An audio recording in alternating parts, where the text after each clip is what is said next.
Hi friends, welcome to my channel. நம்ம இப்போ SBI ஜாப்ஸில் நான் ஆல்ரெடி சொல்லியிருந்தேன், இன்னும் 2 டேஸ் கழிச்சு சார் ரீஃபண்ட்கான அந்த இஷ்யூக்கான அப்டேட்லாம் கொடுப்பாருன்னு சொல்லிட்டு அது அப்டேட் பண்ணியிருக்காரு. நோட்டீஸ் போர்டில் இருக்க ஆடியோ எல்லாமே தெளிவாக கேட்டுக்கோங்க. நான் இம்பார்ட்டன்ட் பாயிண்ட்ஸ் மட்டும் நான் மேக் பண்ணி அப்டேட் பண்ணுறேன். என்னென்னா, ரீஃபண்டில் இதுக்கு முன்னாடி நான் ஒரு 8,500 ஏர்ன் பண்ணியிருக்கேன் அப்படின்றவங்களுக்கு ரீஃபண்ட் வராதுன்னு சொல்லிட்டாரு. 8,500க்கு மேலே எடுத்துறவங்களுக்கு ரீஃபண்ட் வராதுன்னு சொல்லிட்டாரு. ஒர்க்கிங் பேமெண்ட் மட்டும் வரும் அப்படின்னு சொல்லியிருக்காரு. பேசிக் பிளான்னா 3,500 ஏர்ன் பண்ணியிருக்கேன், ஏர்ன் பண்ணி எடுத்திருக்கேன், அவங்களுக்கு ரீஃபண்ட் வராது, ஒர்க்கிங் பண்ண பேலண்ட் மட்டும் வரும்னு சொல்லியிருக்காரு.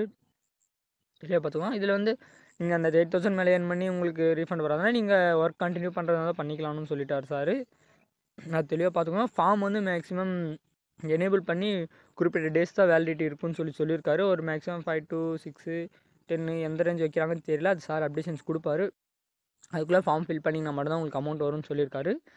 அதனால் உங்களோட டவுன்லைன்ஸ் யாராவது அப்ளை பண்ணியிருந்தாங்கன்னா அவங்களுக்கு கண்டிப்பாக நீங்களே கால் பண்ணி இன்ஃபார்ம் பண்ணிடுங்க. ஏன்னா கண்டிப்பாக ரீஃபண்ட் அப்ளை பண்ணுங்க, மேக்ஸிமம் நோட்டீஸ் போர்டை ஃபாலோ பண்ண மாட்டேங்குன்னு தெரியும். யார் ஆக்டிவாக இருக்கீங்களோ அவங்களோட டவுன்லைன்ஸ்க்கு எல்லாருமே கால் பண்ணி இன்ஃபார்ம் பண்ணிவிடுங்க.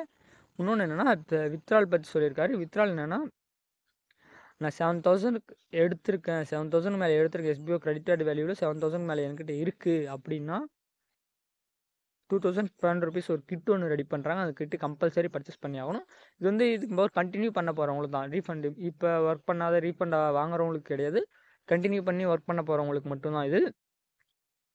இது எப்போனா மார்ச் 15க்குள்ளே கம்பல்சரி வாங்கி ஆகணும், அது சொல்லியிருக்காரு. இன்னொன்று என்னென்னா, பேசிக் பிளானில் வந்து 3,000 எபோவ் எடுத்தவங்களுக்கும் ஒரு கிட் கொண்டு வரலான்னு ஒரு பிளானில் இருக்கும் சொல்லிதான். அது ஒன்றும் கன்ஃபார்ம் கிடையாது. ஏன்னா பேசிக் பிளானில் இருக்கிறவங்க மோஸ்ட்லி கம்மியாக தான் ஏர்ன் பண்ணியிருப்பாங்க. அதனால் பிளான் பண்ணியிருக்கோன்னு சொல்லியிருக்காரு. அது ஒன்றும் கன்ஃபார்ம் கிடையாது. கன்ஃபார்ம் பண்ணால் கண்டிப்பாக சார் நோட்டீஸ் போர்டு அப்டேட் பண்ணுவார்.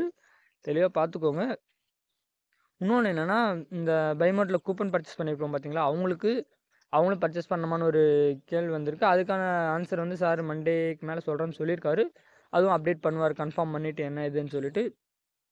அதனால் ரெகுலராக நோட்டீஸ் போர்டு இன்ஸ்ட்ரக்ஷனை ஃபாலோ பண்ணுங்கள். அதை ஃபாலோ பண்ணிங்கன்னா உங்களுக்கு மோஸ்ட்லி அப்டேட்ஸ் எல்லாமே கிளியராக தெரிஞ்சிருக்கும். இன்னும் ஒரு சில அப்டேட்ஸ்லாம் கொடுத்துருக்காரு, நியூ பிளானிங் இதெல்லாம் பற்றி அப்டேட் கொடுத்துருக்காரு. அதுவும் நோட்டீஸ் போர்டில் இருக்கு பாருங்கள். நான் இன்னொரு டைம் கூட இந்த ரீஃபண்டை பற்றி சொல்லிடுறேன். ரீஃபண்டில் ப்ரீமியம் மெம்பர்ஸ் வந்து ஒரு 8,500 மேலே ஏர்ன் பண்ணி எடுத்திருக்காங்க அப்படின்னா அவங்களுக்கு ரீஃபண்ட் வராது, ஒர்க்கிங் வேலட் அமௌண்ட் மட்டும்தான் வரும். இது அவங்க ஒர்க் கண்டினியூ பண்ணுறதா பண்ணிக்கலாம் அப்படின்னு ஒரு ஆப்ஷன் சொல்லிட்டாரு.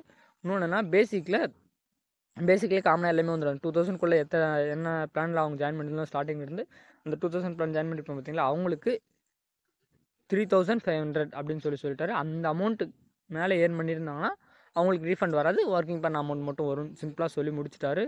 இது கிளியராக சார் நோட்டீஸ் போர்டு ஆடியோ போட்டிருக்காரு. ரீஃபண்டு மட்டும் தனியாக போட்டிருப்பார், வித்ட்ரால் மட்டும் தனியாக போட்டிருப்பார். போய் கேளுங்க. வித்ட்ரால் நான் சொல்லிட்டு ஆல்ரெடி அதே மாதிரி தான். 7,000 மேலே எடுத்துருந்தாங்கன்னா கிரெடிட்டட் வேல்யூவில் இருக்கலாம், இல்லை இப்போ ரெக்வஸ்ட் கொடுத்துருக்கலாம், இல்லை அமௌண்ட் ரெக்வஸ்ட் கொடுத்து கிரெடிட் ஆகிருக்கலாம். 3 கான்செப்டில் இருப்பாங்க கண்டிப்பாக. ஏன்னா பிரேக் எடுத்து முன்னாடி கண்டிப்பாக பேமெண்ட் அப்போது பேட்ச் எடுத்திருப்பாங்க. இப்போ ரெக்வஸ்ட் கொடுத்து இப்போ வந்திருக்கும் 7,000 மேலே வந்திருக்கும், இல்லைனா இப்போ ரெக்வஸ்ட் பெண்டிங்கில் இருக்கும். அந்த மாதிரி இருக்கிறவங்க எல்லாருமே கம்பல்சரி பைமோட்டில் கூப்பன் பர்ச்சேஸ் பண்ணி ஆகணும். பர்ச்சேஸ் பண்ணாதான் பேமெண்ட் வரும்னு சொல்லிட்டாரு. இப்போ ரெகுலராக ஒர்க் பண்ண போகிறவங்களும் பர்ச்சேஸ் பண்ணி, ஆல்ரெடி பேமெண்ட் எடுத்துருந்தாலே ரெகுலராக ஒர்க் பண்ண போகிறவங்களும் கம்பல்சரி பர்ச்சேஸ் பண்ணி ஆகணும்னு சொல்லிட்டார். அது கண்டிஷன். பேசிக் பிளானில் இருக்கிறவங்க 3,000 எபோவ், அது நாட் ஒன்றும் கம்பல்சரின்னு சொல்லல சார். அதனால் சொல்லுவார், வெயிட் பண்ணுங்கள், அது அப்டேஷன்ஸ்லாம் கொடுப்பாரு.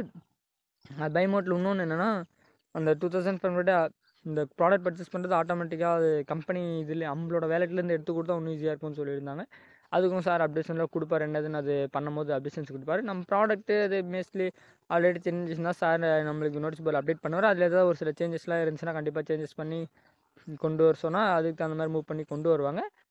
கிராசரி ஐட்டம் தான் ஃபுல்லாகவே அது அப்டேஷன்ஸ்லாம் கொடுப்பாரு. யாருங்க எல்லா அப்டேட்டுமே கிளியராக நோட்டீஸ் போர்டில் இன்றைக்கி போட்ட அப்டேட்டை கேட்டிங்கன்னா மட்டும் தான் இது பண்ண முடியும். ஏன்னா ரீஃபண்டுக்கு புதுசாக ஃபார்ம் கொண்டு வரப்போறேன். மேக்ஸிமம் அது ஃபார்ம் ஃபில் பண்ணாத விட்டிங்கன்னா கண்டிப்பாக உங்களுக்கு அமௌண்ட் வர்றதுக்கு வாய்ப்பே கிடையாது. அதனால் பார்த்துக்கோங்க. அது என்ன ரீசன் என்ன இதுன்னு நீங்கள் கண்டிப்பாக கேள்வி கேட்குறீங்கன்னு தெரியும். அது எல்லாமே சார் நோட்டீஸ் போர்டு கிளியராக சொல்லியிருக்காரு. போய் செக் பண்ணி பார்த்துக்கோங்க. நோட்டீஸ் போர்டு ஆடியோ கேட்டிங்கன்னா மட்டும் தான் கிளியராக போகிறேன். நான் அந்த மெயின் இம்பார்ட்டன்ட் பாயிண்ட்ஸை மட்டும் எடுத்து வீடியோ போட்டிருக்கேன். நீங்கள் போய் நோட்டீஸ் போர்டு ஆடியோவே கேட்டுக்கோங்க, கிளியராக ஃப்ரீ டைமில் கேட்டுக்கோங்க. Okay friends, thank you.